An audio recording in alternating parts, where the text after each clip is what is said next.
जितना बाहर की दुनिया को बदलने में लगे हो, उतना ही अगर खुद के भीतर झांकते तो शायद अब तक तुम्हें रास्ता मिल चुका होता। क्योंकि कई बार जो सबसे बड़ा दुश्मन होता है वो बाहर नहीं, हमारे भीतर छुपा होता है। और यही बात कहती है वो किताब जिसने लाखों लोगों की सोच बदल दी, द माउंटेन इज यू। यानी जिस पहाड़ को तुम फतह करना चाहते हो, असल में वो तुम खुद हो। जरा सोचो, क्या हो अगर तुम्हारे ही अंदर छुपा हो एक ऐसा पहाड़ जो तुम्हें आगे बढ़ने से रोक रहा हो, एक ऐसा पहाड़ जो तुम्हारे ही डर, शक और अनजाने पैटर्न से बना हो। और अगर वही पहाड़ तुम्हारा असली मकसद हो, तो क्या तुम उसे जीत पाओगे? द माउंटेन इज यू कोई मोटिवेशनल लेक्चर नहीं है, ये एक इनर ट्रांसफॉर्मेशन की जर्नी है। इस बुक की राइटर ब्रियाना वीस्ट कहती है, हमारी जिंदगी में सबसे बड़ा संघर्ष होता है सेल्फ सफोटेज, यानी खुद ही अपनी खुशी, अपने ग्रोथ और अपने गोल्स को बर्बाद करना। लेकिन सवाल ये है, क्यों कोई खुद से बर्बाद करेगा? असल में सेल्फ सपोर्टेज कोई लत नहीं है, ये एक अदृश्य सुरक्षा कवच है जो हमें हमारे पास ट्रॉमास, फियर और रिजेक्शन से बचने के लिए कोशिश करता है। जब हमें कुछ नया करना होता है, जैसे करियर बदलना, टॉक्सिक रिलेशनशिप से बाहर निकलना या खुद पर भरोसा करना, तो हमारा दिमाग कहता है रुक जाओ, ये जगह तो जानी पहचानी है। और यहीं से शुरू होती है पहाड़ जैसे मुश्किलें। वो पहाड़ असल में हमारी खुद की बनाई गई दीवार होती है। इस बुक की राइटर कहती है, जब तक हम अपने इमोशनल पेन को पूरी तरीके से फेस नहीं करते हैं, वो हमें बार बार सबोटेट करता रहेगा, रिलेशनशिप में, काम में और हैप्पीनेस में। चलिए इस बुक को और बेहतर तरीके से समझते हैं और जानते हैं चैप्टर 1, हम खुद को क्यों रोकते हैं। हम बार बार खुद को क्यों रोकते हैं?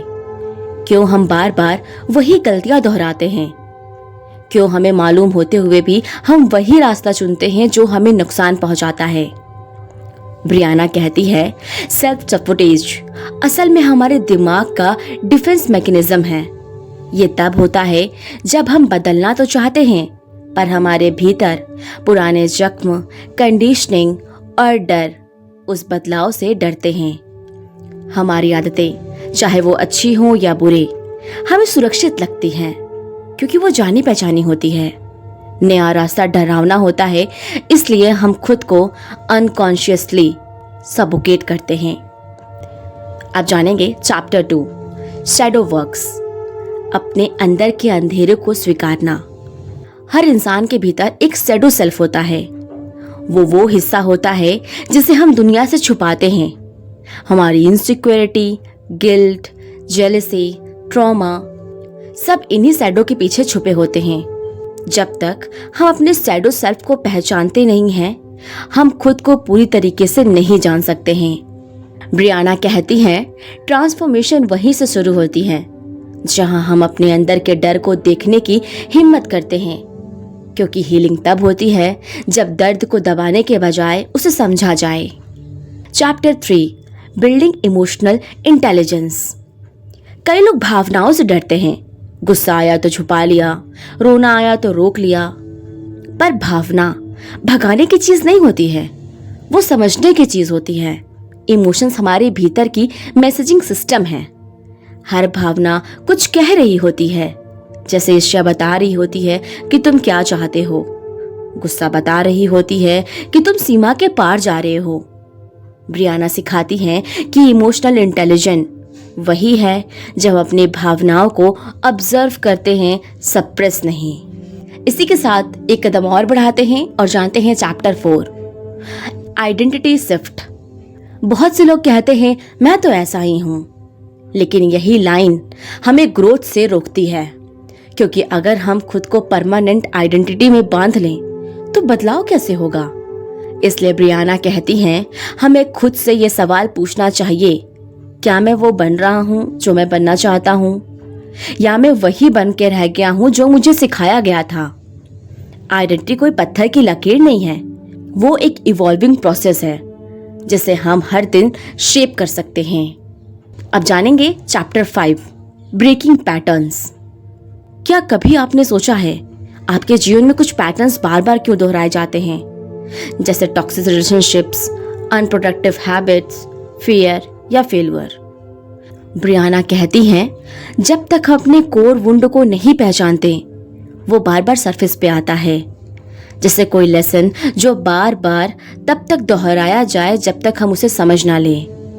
पैटर्न तभी टूटता है जब हम अवेयर होते हैं कि हम बार बार क्या रिपीट कर रहे हैं और इसे क्यों कर रहे हैं। Chapter 6, emotional trigger. जब कोई बात हमें ज्यादा हर्ट करती है उसका मतलब है कि वहां कुछ अधूरा है। ब्रियाना कहती है, ट्रिगर हमारे लिए पॉइंटर होता है, वो बताता है कि हीलिंग कहाँ जरूरी है। Instead of reacting, observe the trigger. क्यों हुआ, कहाँ से हुआ? जब आप ट्रिगर को समझते हैं तब आप उसे कंट्रोल करना सीखते हैं, वरना वो आपको कंट्रोल करती है। Chapter 7, creating new habits. परिवर्तन का मतलब केवल सोच बदलना नहीं है, एक्शन बदलना भी है।